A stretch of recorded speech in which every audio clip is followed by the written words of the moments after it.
중국의 군사 전략적 임정책의 그 토론을 맡으실 용인대학교 유호열 교수님께서 먼저 질의를 하겠습니다.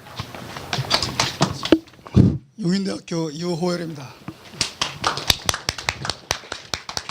선생님의 발표는 중국의 이민 정책에 대해서 국가적 군사 전략적으로 보았다는 점에서 토론자로서 긴장하면서도 흥미롭게 읽었습니다. 관심을 갖지 않았던 분야에서 토론을 맡게 되어 읽어보니 공감이 가면서 이해가 되었습니다. 정치한 내용에서 많은 것을 알게 되어 감사하다는 말씀을 먼저 드립니다. 질문이라기보다는 부연 설명을 듣고자 몇 가지 토론자로서 임무를 하면서 질의를 드리고자 합니다. 첫 번째, 중국은 미국과 정면으로 군사적 대립을 하는 것을 피하면서 자국의 안전을 도모하고자 평화적 방식의 세력 확장에 힘쓰게 되는데, 이것이 바로 이민 정책을 통한 미국의 견제라고 하신 내용이 이 발표의 핵심으로 보입니다.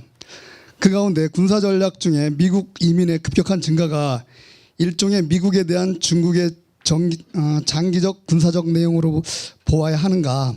그렇다면 미국에서는 중국의 이민 정책에 대해서 여러 가지로 분석을 할 텐데, 이에 대해서 발표자의 의견을 듣고 싶습니다. 두 번째 질문은 미국과의 군사적 대응 견제로 중국인의 해외 부동산 구매가 이루어지는 가운데 미국에서도 중국의 해외 부동산 구매로 전진기지를 마련하려는 것에 대해서 상황에 따라서 제지하고 있습니다.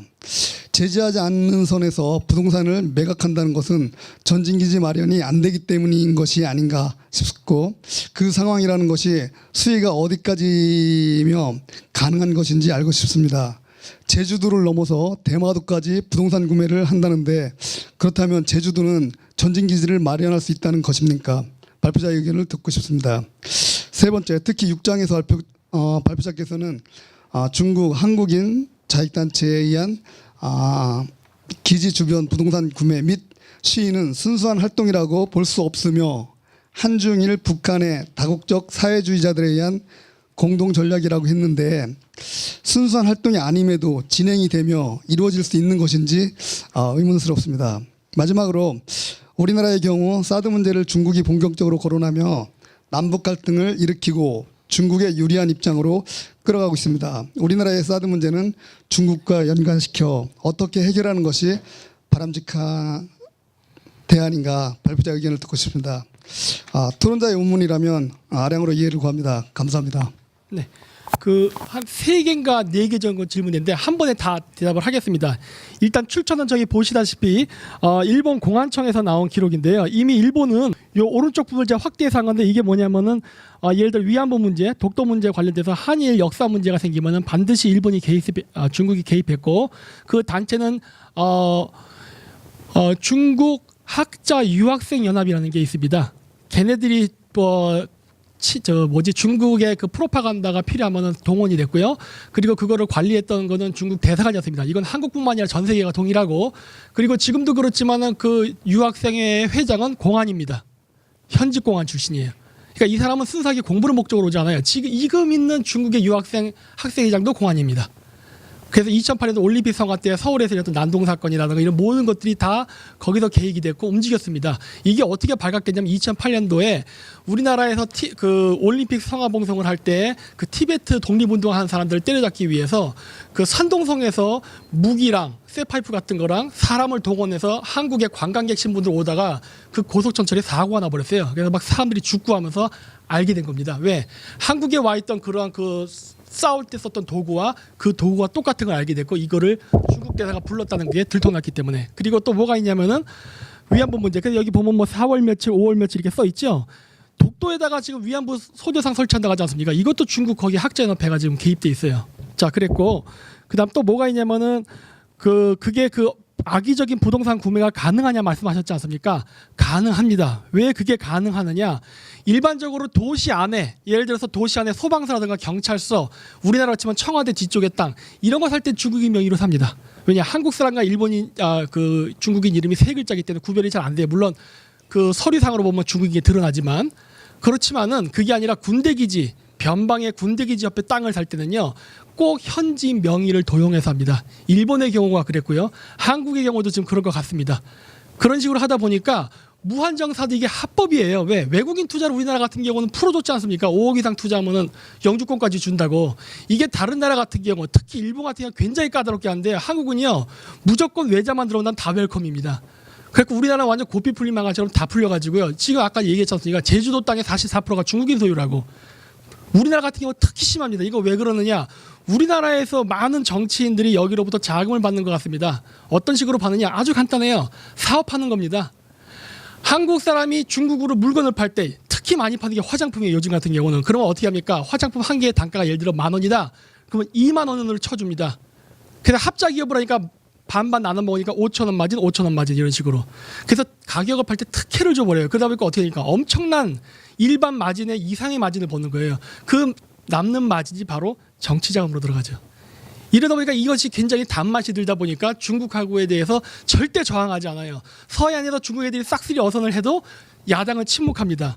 독도 문제 나타났다면 일본이랑 아주 그냥 우리나라에서 중국이랑 시민단체하고 난리를 치죠.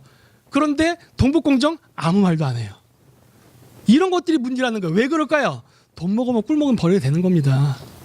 이게 현재 우리나라 역사 민족단체들 큰 문제라고 봐요. 왜 중국 돈을 먹습니까?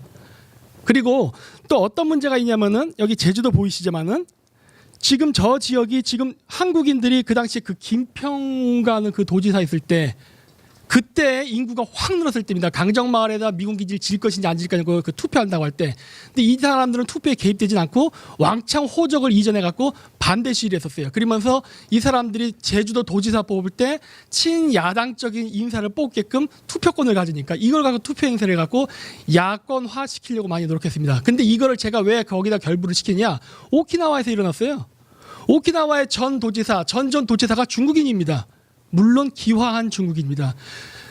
제주도의 강정마을의 해군기지와 그 다음에 오키나와의 해군기지, 미군기지랑 관계가 있거든요.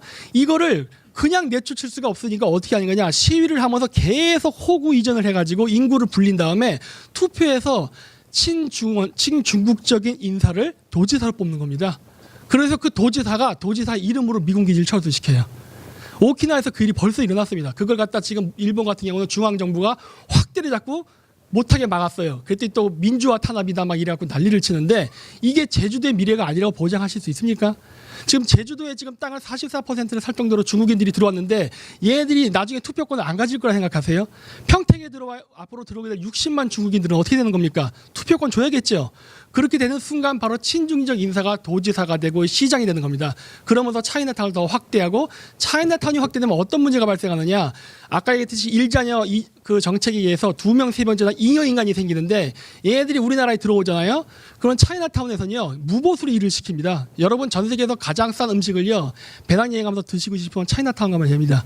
왜 차이나타운에서 값싼 음식이 만들어지냐면요 인건비가 제로예요. 걔들은 밥새끼하고 잠잘 공간만 있으면 그걸로 감기 덕지하는 애들이거든요. 걔들이 평택에 와서 음식을 만들면요 그거 중국 음식점 우리나라 전국의 지점망 다 깔립니다. 걔들이 한국 음식까지 집에서 김치찌개까지 만들면서 분점 만들면 다 섞고 나는 거예요. 왜? 인건비가 안 드니까. 그리고 또 어떤 문제가 있습니까? 제조업도 막하는 거예요. 얘네들이 제조까지 하거든요. 그 우리나라 중소기업에서 또 대기업이 차례차례 무너지는데 이걸 왜 방치하냐는 거예요. 이 현상이 이미 인도네시아, 필리핀에서 일어났는데. 네, 마치도록 하겠습니다. 저도 책자에 나와 있는 걸 읽는 것으로 대신하겠습니다. 오늘 선녀와 나무꾼 이야기 그리고 칠석 전설 이야기를 해주셨는데요. 이 두 가지 이야기는 유라시아 대륙에 폭넓게 분포되어 있고 또 후대의 문학 작품 요즘의 문화 콘텐츠 등 큰 영향을 미친 아주 중요한 소재입니다. 그러한 점에서 유라시아 역사 문화 콘텐츠 학회에서 이와 같은 발표를 듣게 되어 큰 공부가 되었습니다. 이에 대해서 제가 문외한이긴 합니다만 몇 가지 여쭙고자 합니다. 먼저 첫 번째입니다. 본 논문에서는 브리아트족의 백조 처녀 설화가 날개옷 설화의 기원이라는 그러한 전제에서 논을 시작하고 있습니다. 이것이 어떤 근거에 의해서 그렇게 판단하고 계신지 여쭙고자 합니다. 두 번째입니다. 다카시 토루가 체록한 이야기집 괄호 2라고 되어 있습니다만 이 이야기에는 강원도 금강산의 산기슭에 전해져 오는 설화에 대한 결론을 한국의 아들들은 결혼을 하면 부모보다는 처자식이 우선인 것을 반영하고 있다. 이렇게 결론을 내리셨습니다. 한편 같은 다카하시 토오루의 체록집에 있는 이야기 괄호 1에는 하늘나라로 간 나무꾼이 어머니를 보러 지상으로 내려왔다가 숨지고 또한 숨진 나무꾼의 자식들이 그 시신을 하늘나라로 모셔서 장례를 치렀다는 내용이 있습니다. 이는 효를 단적으로 나타냈다고 볼 수 있는데 그렇다면 괄호 2에 대한 결론으로서 한국의 아들은 결혼을 하면 부모님에 대한 효가 희박해진다고 과연 일반화할 수 있을지 의문이 드는 부분입니다. 이에 대해서 설명을 부탁드리고자 합니다. 그리고 세 번째입니다. 이 부분은 사회자 선생님께서 지적해 주신 부분과 이제 일맥상통한 이야기라고 할 수 있는데요. 오늘 발표하신 논문의 타이틀이 잃어버린 원형을 찾아서라고 되어 있습니다. 선녀와 나무꾼, 요 선녀와 나무꾼과 관련해서는 1번에서 질문드린 내용과 관련이 있는 것입니다만, 그리고 칠석 전설 이야기는 그 유형이 너무나도 방대해서 현재까지 그 원형을 특정하는 것이 매우 어렵다고 알려져 있습니다. 오늘의 그러한 분석을 통해서 원형을 어떻게 상정할 수 있는지 가르쳐 주시면 감사하겠습니다. 네, 제가 드리도록 하겠습니다. 아직까지 이 분야에 대해서는 연구한 지 얼마는 되지는 않지만은 제가 알기로는 그 백조처녀 설화는 남방계와 북방계가 있는 거로 알고 있습니다. 근데 제가 이제 한국 사람이다 보니까 이제 몽골 계통의 그 부리아트 계통의 기원을 두는 것으로 해서 남방계의 인도를 계통이 들어온 것도 일본에서는 그 천인 마누라 묘보라고 해서 충분히 이해하고, 또 우리나라 구전설화에서도 오이과 식물이 아까 우리 최인영 선생님 발표한 그 세계수로 등장하는 것을 보면은 충분히 남방계도 있는 것으로 알고 있습니다만은 우리 문화가 이제 그 뭐랄까 북방에서 볼 수 있는 이 그 천문 현상으로 만들어진 이야기이기 때문에 이 제가 드리고 싶은 말씀은 선녀와 나무꾼 얘기와 칠석전설 이야기는 원형은 별자리 얘기라는 겁니다. 그 천문 이야기라는 거죠.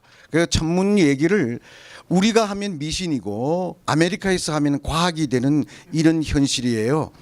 그래서 우리가 우리 것을 17세기 이후에 성호 선생님부터 전부 다 우리 것을 멀리 해와서 서구식으로 받아들이는데, 그 사이에 미국에서는 허리우드라는 것을 만들어서 우리의 콘텐츠를 뺏어가서 서구의 그 작품으로 나와서 우리의 영화 한번 보는데 10,000원 이상씩 내고 보지 않습니까?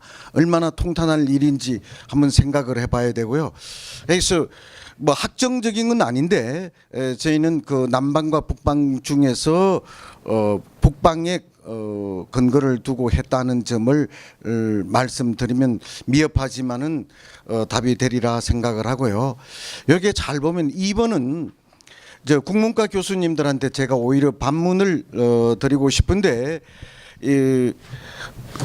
일본 학자인 그 다카하시 도루가 그 체록한 것을 의도적으로 우리 조선 시대 때 식민지 통치를 정당화하기 위해서 오히려 왜곡시킨 체록이 아닌가라고 해서 국문학자들이 많이 발표를 하는데, 그 체록 한국 백운영 선생님과 그 도루 선생님이 그 체록한 것을 제가 면밀히 분석을 해보니까 오히려 우리 한국 분들이 체록한 것이 너무 많이 왜곡되었다는 겁니다. 왜냐하면은 조선 시대의 유교 철학, 사대부의 정신이 그대로 들어가 있다는 거죠. 그것을 이제 오늘은 그 문제점만 던졌는데 주인공이 나무꾼인데, 조선 시대의 나무꾼은 미천하기 그지 없습니다만은 여기에 등장하는 나무꾼은 미천한 나무꾼이 아니에요.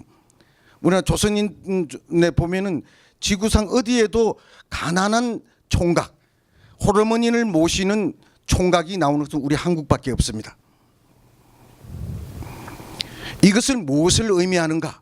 지배자의 논리가 이 안에 무섭게 숨어 있다는 거죠. 이것을 배제한 채 일본의 학자들이 채로 간 것을 일본 식민교육 합리화로 얘기한다고 하는 것은 원문 분석이 좀 부족한 것이 아닌가라고 하는 인식 때문에 문제를 던지기 위해서 제가 이런 걸 말씀드렸고, 특히 자세히 이 문장을 읽어보면은 우리 한국의 총각, 여기 떠오르는 총각이 결혼 후와 결혼 전에 어머니에 대한 생각이 달라집니다.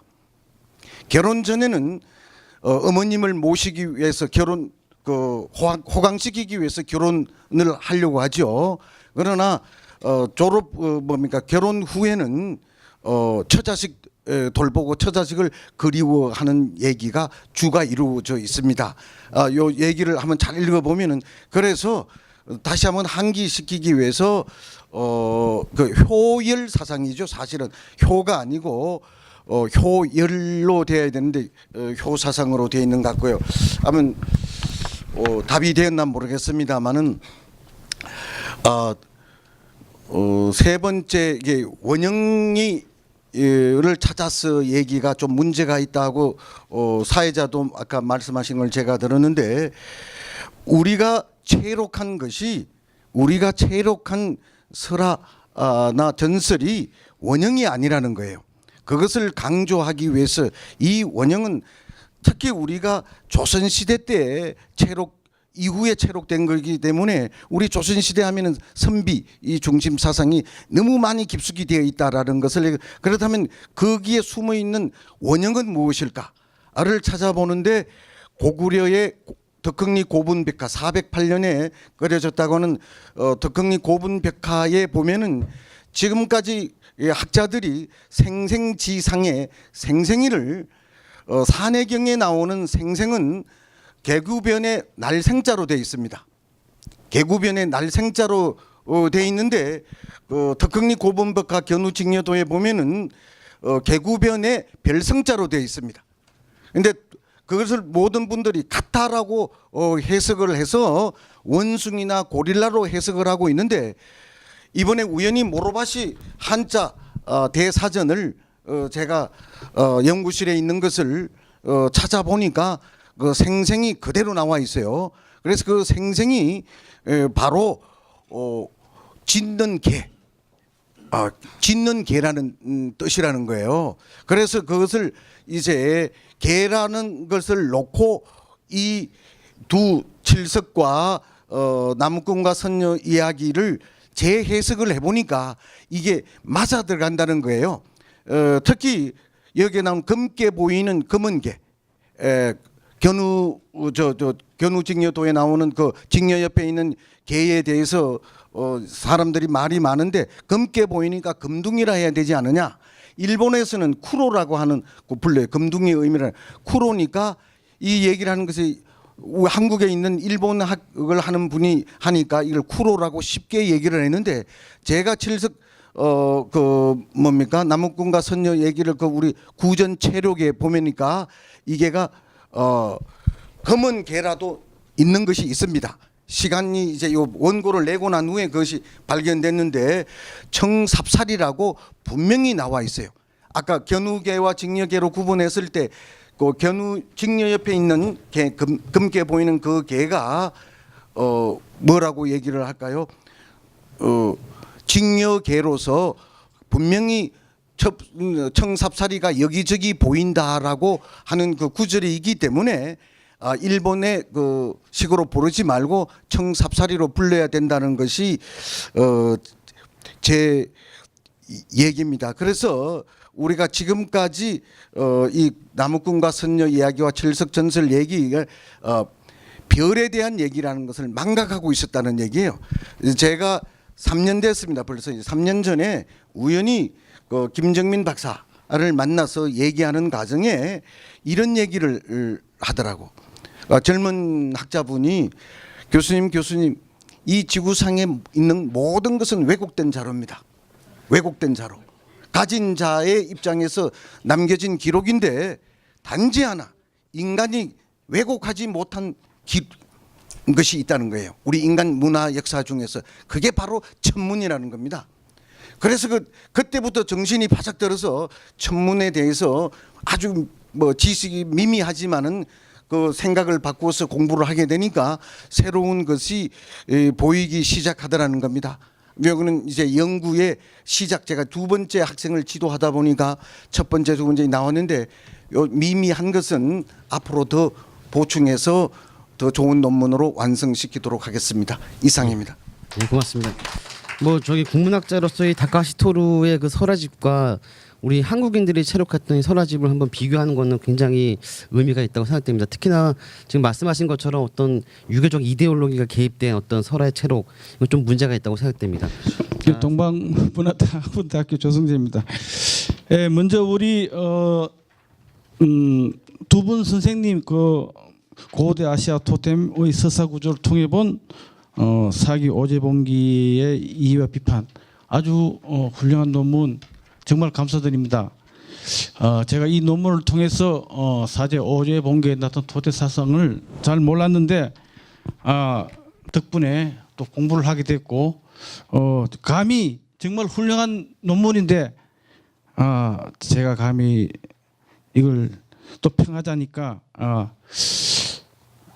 먼저 우리 두 분 선생님께서 사기로 통입한 오제봉기의 토템은 중화 사상을 더욱더 두드러지게 하기 위한 하나의 사마천의 작이다, 소설 같은 이야기다는 뜻에 저는 아주 공감을 드리고요. 또 우리 모든 학자들이 모든 자료의 보고처럼 사마천의 사기를 아무 비판 없이 그대로 받아들이는 것을 아주 비판하는 데 대해서 저도 전적으로 공감드리면서 아주 훌륭한 논문이었다고 개인적으로 생각을 합니다. 그래서 제가 토론을 위해서 굳이 또 질문을 드려야 되니까 제가 토론문에는 질문을 3가지로 했지만 2가지로 줄여서 질문하겠습니다. 시간상. 먼저 복불씨가 맹수를 제압하고 또 변방을 지키는 종족으로 이렇게 이야기를 하셨는데, 그 같은 그 주례에 보면은 복불씨가 짐승을 기르고 제사를 지낼 때 제수를 드리는 일을 맡았다 그러는데, 그 당시에 하늘에 제사를 지내는 것은, 그 왕이 하늘에 제사를 지내는 것은 내가 하늘로부터 정통성을 이어받았다는 것으로 아주 중요한 하나의 제천의식인데, 복불씨가 그런 일을 담당하는 관리가 아니었을까 하는 그런 질문 하나 하고요. 또 하나는 결론에 보면은 곰과 뱀과 늑대를 제외하고 모든 토템은 우리 동이족하고 밀접한 관계가 있다 이렇게 말씀하셨는데, 저는 곰과 뱀과 늑대가 더 동이족하고 더 밀접한 관계가 있지 않을까, 저는 그렇게 생각하는데 우리 두 분 선생님의 견해를 듣고 싶습니다. 2가지 질문하셨는데요. 첫째, 그 복불씨에 대해서는 그 밑에 그런 주가 있는 걸 알고 있습니다. 그런데 그 일단 그 복불이라는 사람이 토템에 그 나오는 맹수들을 다루는 관직이라고 돼 있는 거기에 착안을 한 거고, 제가 다룬 토템이 주로 그런 것들이기 때문에 뭐 제수에 바칠 그 짐승이나 뭐 이런 자리라고 생각은 안 했고요. 개인적으로는 변방을 관리하는, 동물이랑 전혀 상관없이 변방을 관리하는 관리였고, 그 줄에 그 언급된 거는 다른 어떤 그 중요 관직이지 않았을까라고 생각을 하고 있습니다. 그거는 제가 좀 공부가 짧아가지고 예. 그리고 뭐 그 중간에 있는 질문들도 나중에 기회가 되면은 또 말씀드리도록 하고요. 맨 마지막에 뱀과 곰, 늑대 외에 동일한 관련이 없느냐? 저는 밀접한 관련이 있다고 개인적으로는 생각을 합니다. 그게 왜 그러냐면 아까 저 마지막으로 발표하셨던 선생님께서도 그 구이에 대해서 말씀을 하셨고, 그 구이라는 게 단순히 그 제가 말씀드린 뭐 만주나 한반도에 국한되지 않을 것이고, 저게 남방부터 특히 산동에 어떤 그 중국의 이해 중심지가 있었다고 하면 그 아래에 있는 그 족속이나 종족들이랑 결합한, 뭐 예컨대 제가 지금 치유랑 관련된 것들을 책을 좀 보고 있는데 뱀토템이랑 이렇게 연결되고 그런 것들은 손자군 그 책을 보고도 제가 충분히 파악을 하고 있는데요. 이거는 그 앞으로 좀 더 연구가 좀 진행돼야 확실하게 말씀을 드릴 수 있을 것 같고, 관계가 없다는 얘기가 아니라 좀 더 직접적으로 관계가 있는 게 호랑이, 곰, 뭐 표범 뭐 이런 것들이었다고 적어놓은 겁니다. 예. 예, 지금 뭐 필드에서는 정말 질문하시고 싶으신 게 너무 많으신 것 같은데 지금 빨리 끝내겠습니다. 네 번째 발표는 저기 대진대학교 최원혁 선생님께서 발표를 했습니다. 예, 안녕하십니까. 대진대학교 최원혁입니다. 예, 저도 이렇게 앞에서 하게 돼서 더 좋은 것 같습니다. 예. 예, 저는 이쪽에 좀 문외한이고 시간 좀 많이 경과되어 있는 관계로 그 제 질문에 대해서 좀 이제 약간 압축을 해서 질문하는 걸로 이렇게 하겠습니다. 예. 저희 그 평소에 이제 관심은 많았지만 접근하기 어려워가지고 알기 어려운 자료를 이번 설명을 통해서 너무 잘 들은 점에 대해서 이렇게 많이 감사를 드리고요. 그 발표를 듣다가 그 내용이 그 제 질문도 이제 하나로 좀 그 해서 더 궁금한 게 그 집중되는 것 같은데요. 그 이제 어떤 그 저희 쪽에서 그 월드컵에서도 있었지만 그 터키 같은 나라가 저희를 이제 친척으로 뭐 좀 생각을 한다, 간주를 한다. 그래서 그 터키는 이제 투르크족과 어떤 연관이 있는 거고, 또 오늘날 이제 이슬람도 사실은 그 투르크 문화에서 좀 관계가 되니까 그 문화 이 설명에서 보면 결국 이제 훈족하고 투르크족이 어떤 이제 같은 맥락에서 볼 수 있는가, 그리고 그 어떤 훈족이나 스키타이부터 시작하는 어떤 그 민족 아시아족 계열들이 어떤 문화적으로 좀 공통점을 가질 수 있다는 설명 주셨는데요. 설명 내용도 이제 약간은 이제 그 발표 내용과는 약간 동떨어진 내용이라서 조금 이제 하긴 합니다만 좀 워낙 궁금해가지고, 그래서 그 아까 발표하신 분도 그 세 번째 발표하신 분도 이제 그 사흉이라는 부분, 요 사흉이라는 부분이 좀 공통성을 가질 수 있으니까 그 사흉과 그 이제 훈족과 투르크족의 어떤 그 관계, 그리고 이제 무쿠리가 이제 고구려라고 이렇게 설명하는 그 내용이 서로 어떤 연관이 될 수 있는지 그 부분에 대해서 좀 질문을 드리는 걸로 질문을 이렇게 가름하겠습니다. 예.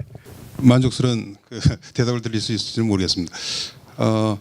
우선 그 첫 번째 그 투르크인들은 뭐 그 출발한 데가 이 몽골 쪽이라는 거는 이미 그 밝혀져 있고요. 왜냐하면 그 사람들이 세운 그 이 빈문 같은 게 발견이 됐거든요. 그래서 이 사람들이 이제 거기서부터 시작을 해가지고 서쪽으로 이제 이동을 하기 시작해서 중앙아시아 일대 이제 큰 몽골 중앙아시아 일대 큰 이제 걸친 큰 제국을 세웠고요. 그것이 이제 동서 투르크 제국으로 이제 갈라졌다가 망하고 그렇습니다. 그러다가 이제 그 아까 제가 말씀드린 그 6세기에 그 메난드로스 기록에 나오는 그 투르크인들은 서투르크 제국에 해당이 되고요. 그 다음에 이제 우리가 이제 이슬람하고 연관이 되는 거는 그 10세기, 11세기에 이 사람들이 이제 그 초원족이 아니고 그 오스만 그 족을 비롯해 가지고 이 들어온 투르크족은 이란 쪽을 통해서 들어오게 됩니다. 그 사람들이 이제 거기서 이슬람을 접하고 그 이슬람교로 이제 개종을 하게 되거든요. 그래서 이슬람에는 이제 성전이라는 그 관념이 있으니까 그 성전의 그 앞장서는 이제 그 전사 가지라고 합니다. 이 전사로 자신들이 이제 자처를 하게 돼요, 투르크족이. 예, 그래서 이제 이 사람들이 소아시아 쪽으로 쏟아져 들어와가지고 비잔틴 제국을 이제 점령을 하게 되었죠. 이제 그런 과정이고요. 그 다음에 두 번째 그 제가 그 말씀드리고 싶은 거는 아까 그 이제 스키타인들로부터 비롯해가지고 이제 뭐 그 투르크인들까지 이 유라시아 초원 지역에서 나타난 사람들의 뭐 공통점, 그거는 뭐 그 우리가 여러 가지로 이제 지적을 할 수 있겠는데. 제가 볼 때는 이제 그 독특한 그 지배 형태라는 거 있지 않습니까? 그거는 그 첫 번째로 이제 분할 지배, 그러니까 왕을 뭐 동서로 이렇게 둔다든지 셋으로 둔다든지 하는 것들이 이제 좀 나타나고요. 그 다음에 이제 무엇보다 제가 그 사료에서 보기로는 뭐 생활 방식도 이제 비슷합니다만은 그거는 뭐 우리에게 이미 익숙하게 이제 알려진 바니까. 그 다음에 이제 주목하고 싶은 거는 그 사람들의 그 신앙입니다. 그 대부분 이제 그 역사가들이 지적을 하고 있는 건데 천신 탱그리라고 하죠. 그 탱그리 신앙이 거의 제가 볼 때는 거의 공통된 겁니다. 예. 그 다음에 또 다른 질문은 제가 좀 잘 기억이 안 나요. 예, 알겠습니다. 자, 마지막으로 저기 권인호 교수님께서 발표하셨던 그 유학의 민본 정치와 선비사 정신 같은 대학의 고남식 교수님께서. 네, 안녕하십니까. 대진대학교 고남식입니다. 네, 저도 시간 관계상 요약적으로 좀 말씀을 드리겠습니다. 선생님께서 이렇게 21세기에 들어가지고 유학과 관련돼 가지고 우리의 핵심 가치에 대해서 이제 말씀해 주신 것은 상당히 중요한 의미가 있다고 봅니다.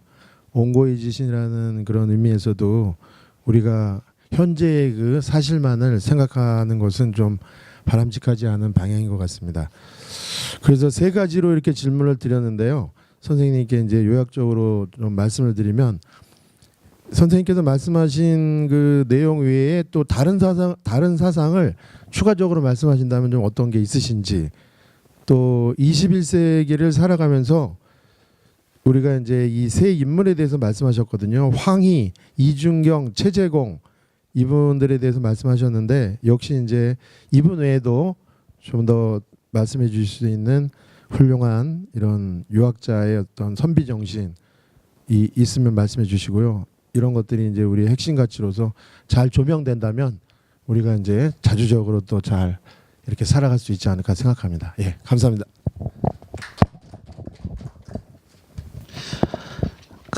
제가 내용은 상당히 좀 나열로 많이 했습니다. 그리고 주도 뭐 좀 착실히 따랐고 했었는데 이렇게 또 잘 요약해서 이야기할 수 있도록 이렇게 해주시니까 감사합니다. 저는 그렇게 생각합니다. 아까 우리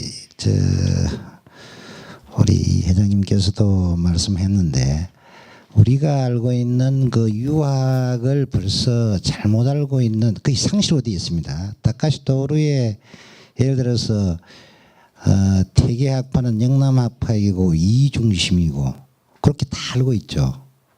그 다음에 또 율곡학파는 기호학파고 기중심이고 순 거짓말입니다. 마찬가지로 아까 다카시 도루가 이야기한 여러 가지 설화 또 채집하는 것도 이러한 영향을 받아가지고 그 사람 식으로 다시 채집한 겁니다. 양반 중심으로 해서 그런 선비 중심 그런 게 아닙니다. 마찬가지로 사실은 둘 다 율곡이나 태계나 다 주자학자로 이중심입니다. 단지 리가 발동한다는 것 자체에 대해서는 약간 의심을 한 사람이 율곡입니다. 그래서 기중심이 아닙니다. 이런 식으로 아주 미세합니다만, 이 사람은 동경대 한문학과 출신인데, 동경제대 출신인데, 옛날 그 고종 말년에 다시 말해서 1895년 을미계 이후에 한성중학교가 생기죠. 각 크게 14개 부에, 전국 저 북한까지 다 14부에 바로 보통학교가 생기는 그 시대입니다. 그러니까 일제시대 때 그 행태 그하고 다르게 고종시대 말년입니다만은 벌써 그때 친일 내각이 들었습니다. 바로 김홍림 내각이 일본의 모든 것을 가지고 들어오면서 그 사람이 우리나라 한성중학교 선생으로 들어가요. 말년에는 뭡니까? 경성제국대학 1924년에 되는 바로 서울대 전신할 수 있는 거기에 교수가 되면서 많은 일반 선생이든 그렇게 바로 채집할 수 있는 사람들 자체도 벌써 일본의 영향을 가졌습니다. 선비하고는 아무 상관이 없습니다. 자, 그런 의미에서 저 줄을 하나 보세요.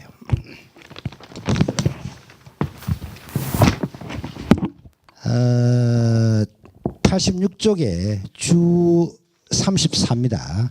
그게 금성출판사에 나온 이 국어대사전의 그 1999년에 제 2판인데요. 이 선비란 뜻이 그 용례가 한 3가지 나오고요. 그 다음에 또 다시 밑에 이렇게 써놨습니다. 옛날에 학식은 있으나 뱃을 하지 않는 사람입니다. 사대부 양반하고 다릅니다. 그 분명히 알아셔야 됩니다.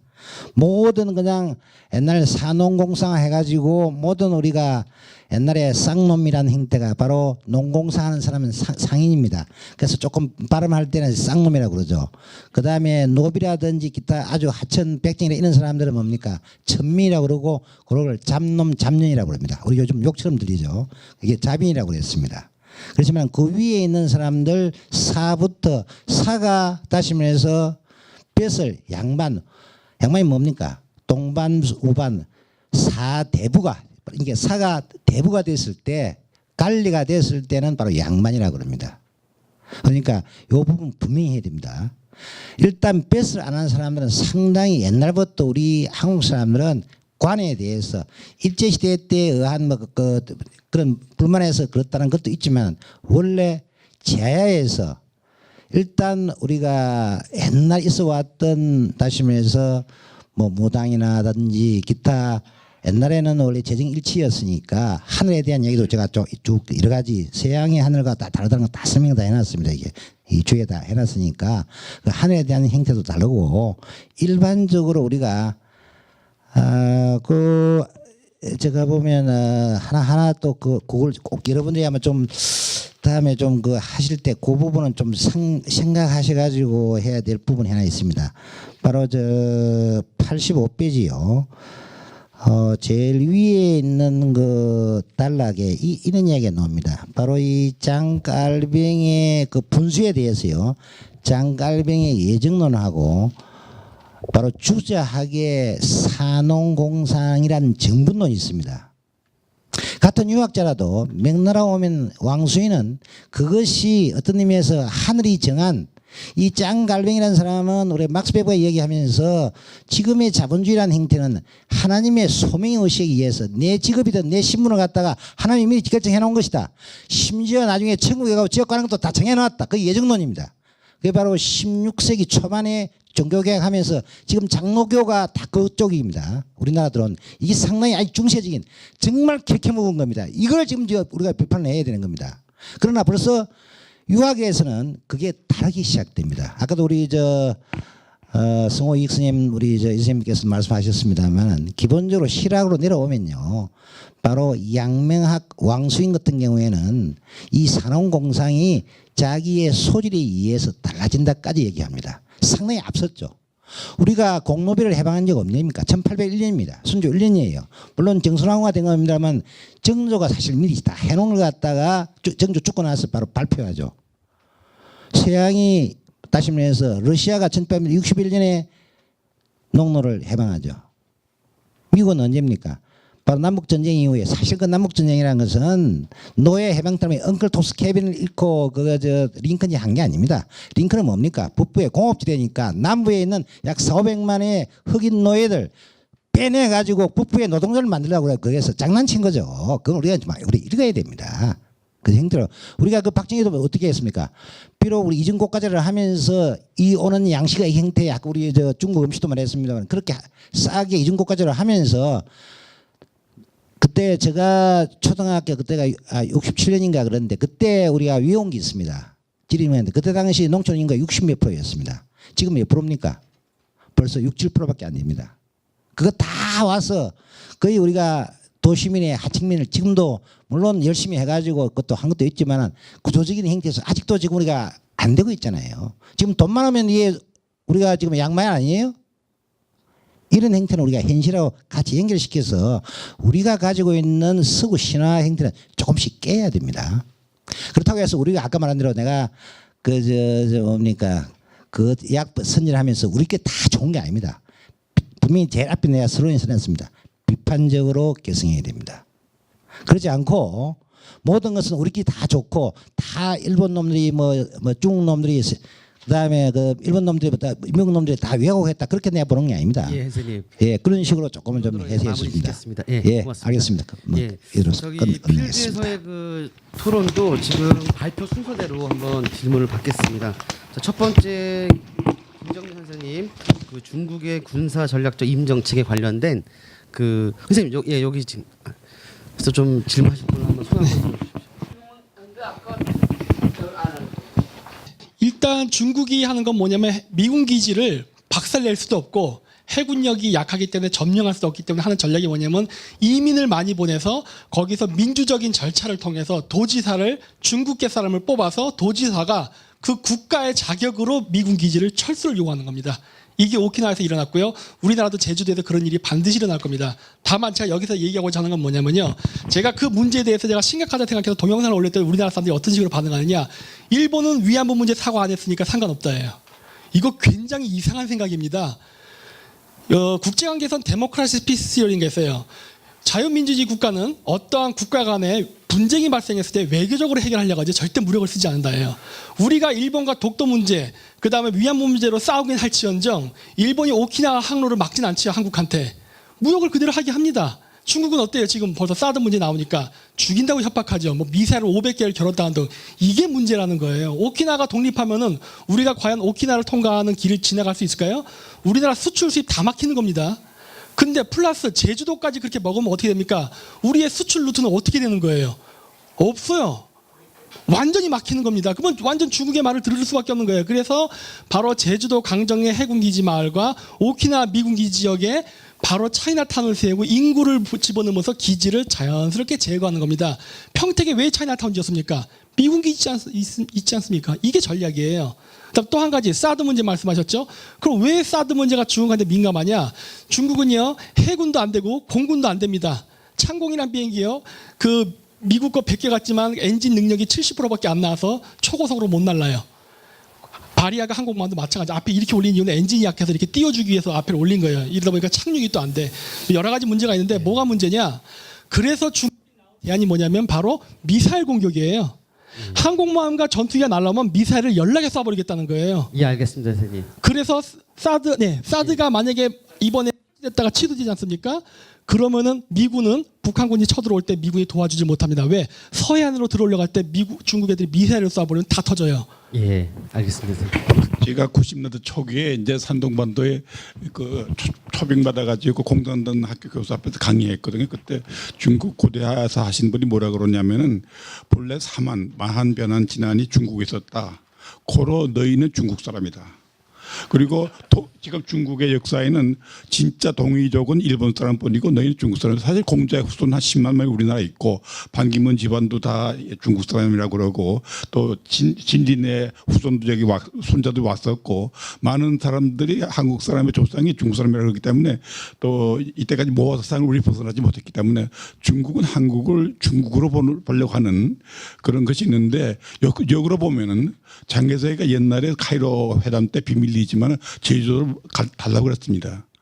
왜냐하면 서해바다를 지키기 위해서 제주도를 가져야 된다는 것이고 박정희 때 장개석이 뭐라고 그랬냐면 비밀리에 한중의 동맹을 맺으면 만주를 주겠다 그랬습니다. 서한 사건의 중요한 원인이 그때 장개석이가 만주는 동이족일 거니까 일본이 먹어도 양보해라. 상해를 양보 안 하니까 일본이 화가 나서 남경을 학살한 겁니다. 그래서 중국의 진짜 DNA를 보면 그 송나라 화족은 양자강 남쪽에 있고 고선지의 집안이 전부 다가 고구려의 왕족 완전히 산동반도 갔기 때문에 사실 이 사람 동이족이기 때문에 중국을 쪼개서 동이족과 몽골, 만주족, 한국, 죄송한데 일본 이렇게 질문 짧게만 하는 것이 우리의 장기적인 대항 전략이 아니겠나 이렇게 생각합니다. 어떻게? 예, 뭐 이렇게 질문이라 뭐 아니 그러니까 우리 대응 전략은 코멘트라고 중국 쪽에서 생각하겠습니다. 예, 알겠습니다. 동이족의 연합체를 맺는 것이 어떠냐 하는 겁니다. 예, 총회는 식사하면서 하겠습니다. 예, 하나만 더 이제 중에 가실 분이 있을까봐 저희들 우리 유라시아 역사 문화 콘텐츠 학회는요 작년에 창립이 되었습니다. 작년에 창립이 되었고 다른 학회와 다른 것은 우리 문화 공연이 늘 동반이 됩니다.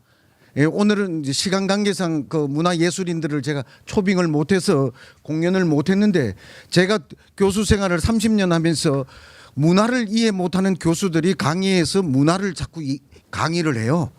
문화 예술을 이해를 못하면서 그래서 늘 문화 예술을 동반하는 학자, 이해할 수 있는 학자를 좀 많이 양성해야 되겠다는 차원에서 문화 콘텐츠라는 말을 이었습니다. 사실은 그러니까 그 점을 이해해 주시고 원래는 8월 15일을 전후해서 해외에 나가려고 합니다.